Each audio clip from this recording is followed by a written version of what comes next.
formação do mundo cerebral. No regaço do tempo, os arquitetos divinos auxiliam a consciência fragmentária na construção do cérebro, o maravilhoso ninho da mente, necessitada de mais ampla exteriorização. A massa de células nervosas que precede a formação do mundo cerebral nos invertebrados dá lugar à invaginação do ectoderma nos vertebrados, constituindo-se lentamente a vesícula anterior ou prosencéfalo, a vesícula média ou mesencéfalo e a vesícula posterior ou roubencéfalo. Nos peixes, os hemisférios cerebrais mostram-se ainda muito reduzidos.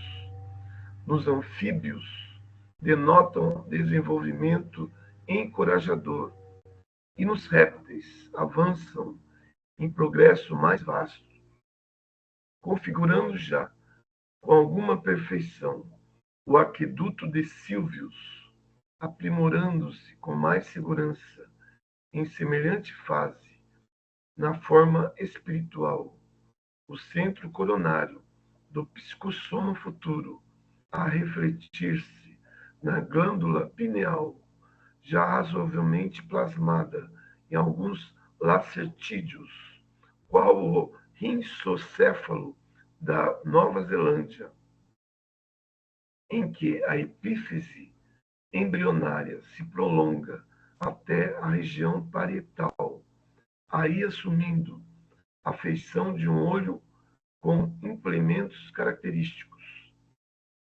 Zoólogos respeitáveis consideram o mencionado aparelho como sendo um globo ocular abandonado pela natureza. Contudo, é aí que a epífise começa a consolidar-se por fulcro energético de sensações sutis, para a tradução e seleção dos estados mentais diversos, nos mecanismos da reflexão e do pensamento, na meditação e do discernimento, prenunciando as operações da mediunidade, consciente ou inconsciente, pelas quais espíritos encarnados e desencarnados se consorciam uns com os outros, na mesma faixa de vibrações, para as grandes criações da ciência e da religião, da cultura e da arte, na jornada ascensional para Deus, quando não seja nas associações psíquicas de espécie inferior ou de natureza vulgar, em que as almas prisioneiras da provação da sombra se retratam reciprocamente. Girencefalia e licencefalia. Prossegue o crescimento dos hemisférios cerebrais das aves, com significativas porções cerebelares, para encontrarmos nos mamíferos o encéfalo com apreciáveis dotações, apresentando circunvoluções nos girencéfalos e aumento expressivo na área do córtex.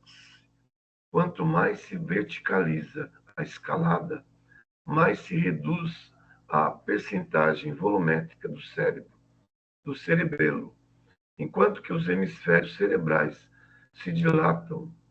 Contudo, é preciso destacar que esse fenômeno de progressão fundamentalmente não se relaciona com a inteligência, e nem esta, a rigor, proporcional ao número de circunvoluções cerebrais.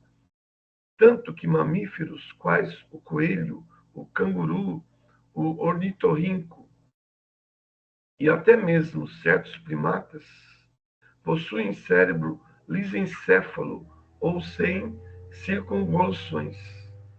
A girencefalia e a licencefalia obedecem a tipificações traçadas pelos orientadores maiores no extenso domínio dos vertebrados, preparando o cérebro humano com a estratificação de lentas e múltiplas experiências sobre a vasta classe dos seres vivos.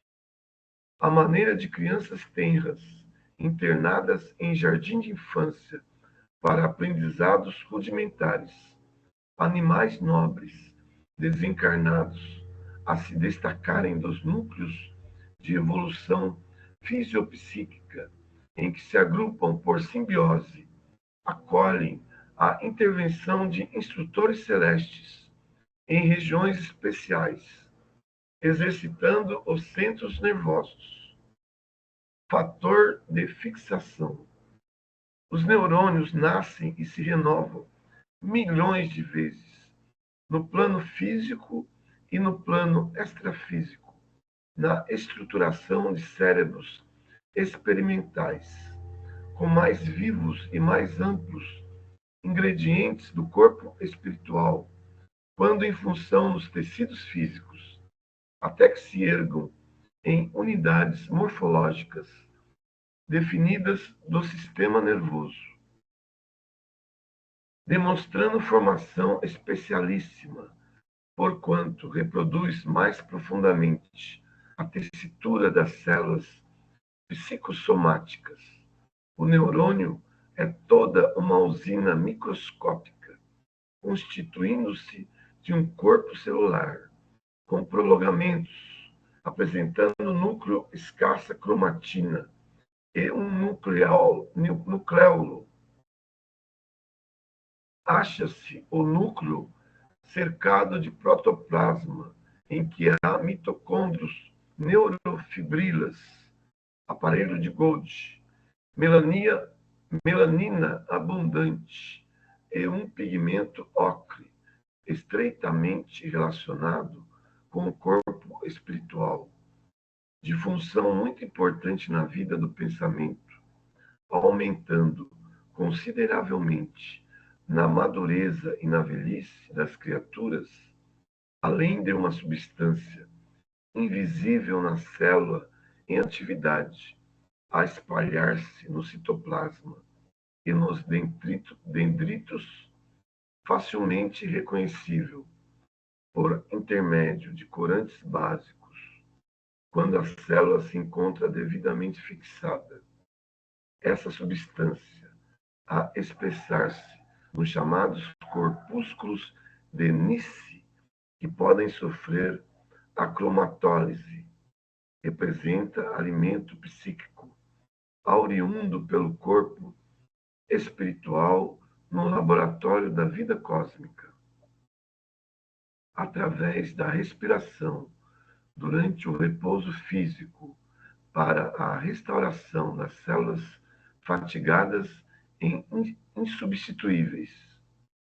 O pigmento ocre, que a ciência humana observa sem maiores definições, é conhecido no mundo espiritual como fator de fixação, como que a encerrar a mente em si mesma, quando esta se distancia do movimento renovador em que a vida se exprime e avança, adensando-se ou rarefazendo-se ele nos círculos humanos, conforme a atitude mental do espírito, na cota de tempo em que se perdure a existência carnal.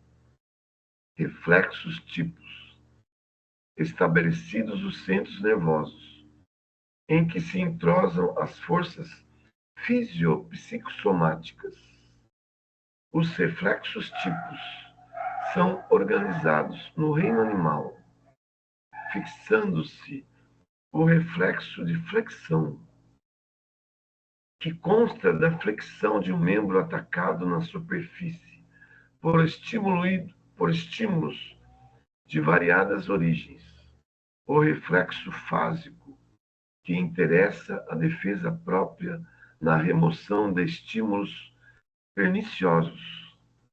O reflexo miotático, a evidenciar-se na contração de um músculo quando responde à extensão de suas fibras.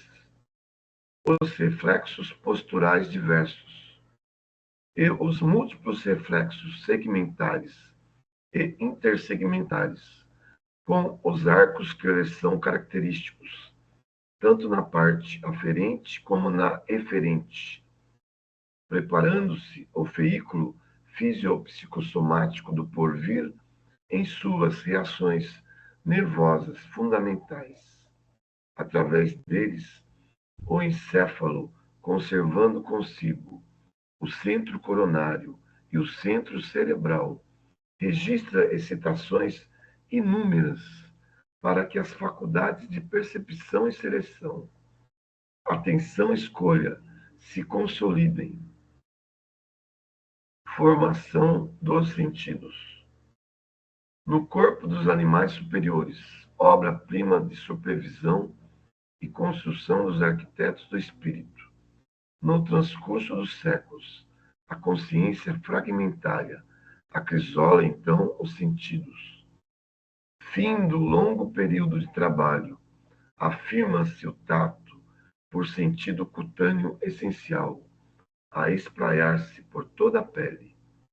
Esta se converte em superfície receptora, com variadas terminações nervosas, que se salientam por extrema complexidade, desde as arborizações simples até os corpúsculos especializados que se localizam dentro da derme, utilizando células especiais, em comunicação incessante com o cérebro, para que as sensações táteis constantes possam defender os patrimônios da vida.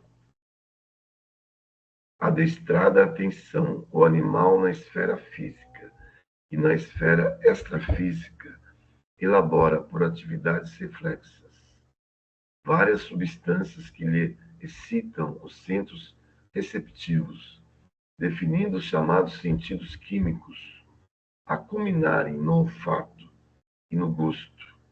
No epitélio olfatório, as células basais, as de sustentação e as olfativas, sobre as glândulas de Bowman, que se encarregam de fornecer o muco necessário à discriminação dos elementos odoríferos, operam a seleção das propriedades aromáticas das substâncias.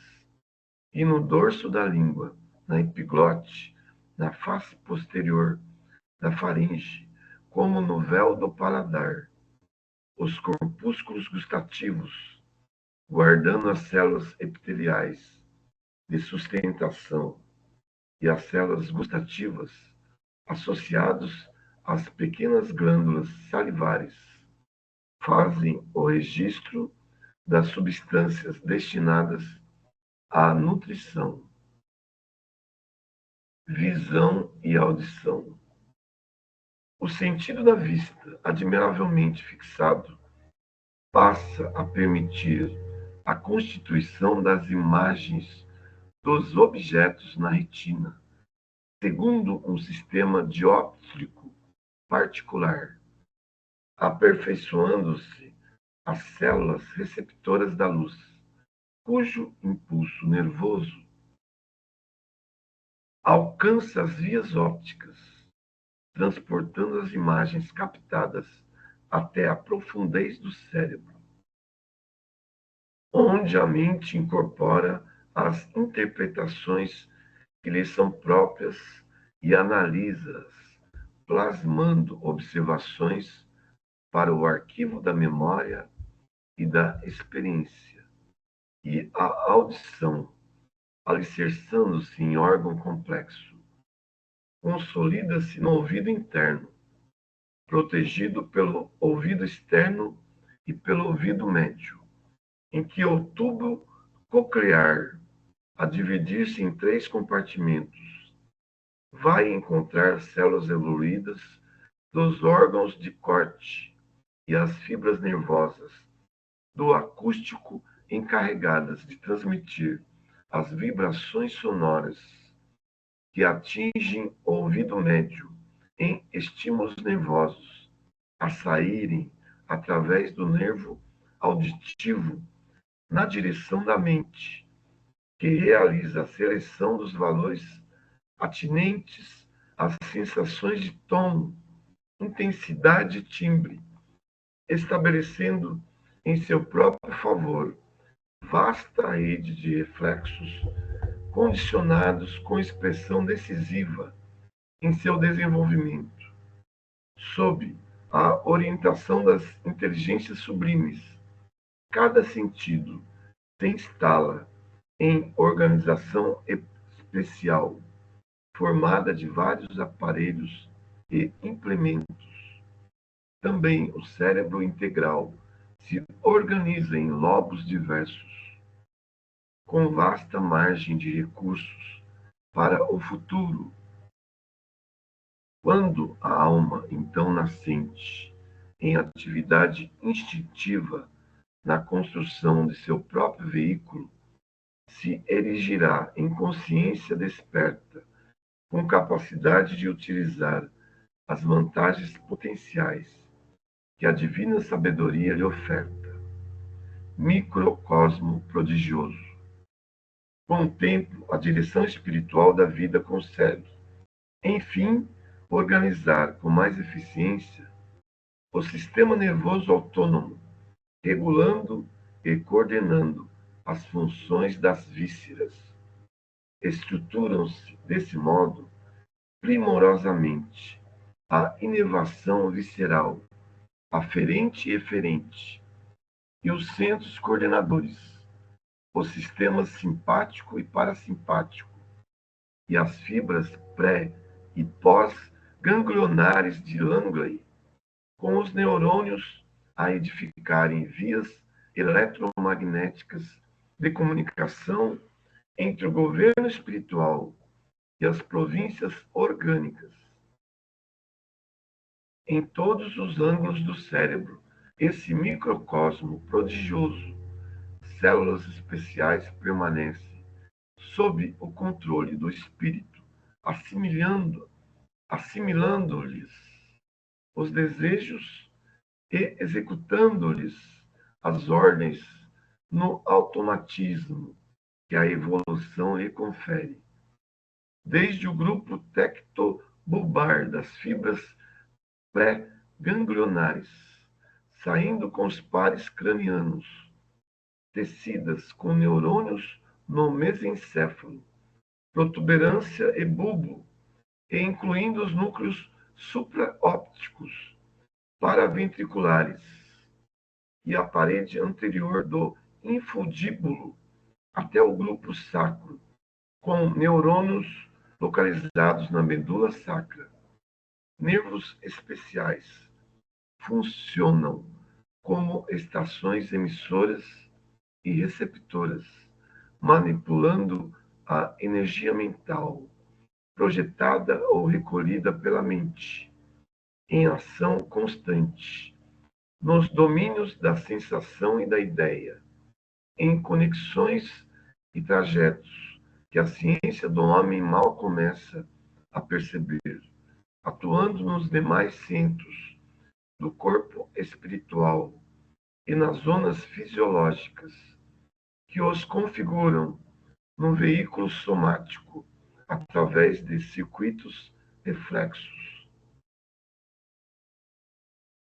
No diencéfalo, campo essencialmente sensitivo e vegetativo, parte das mais primitivas do sistema nervoso central, o centro coronário, forfúculo luminoso, entrosa-se com o centro cerebral, a exprimir-se no córtex e em todos os mecanismos do mundo cerebral, e dessa junção de forças, o espírito encontra no cérebro o gabinete de comando das energias que o servem como aparelho de expressão dos seus sentimentos e pensamentos, com os quais, no regime de responsabilidade e de autoescolha, plasmará no espaço e no tempo o seu próprio caminho de ascensão para Deus. Uberaba, 12 de fevereiro de 1958.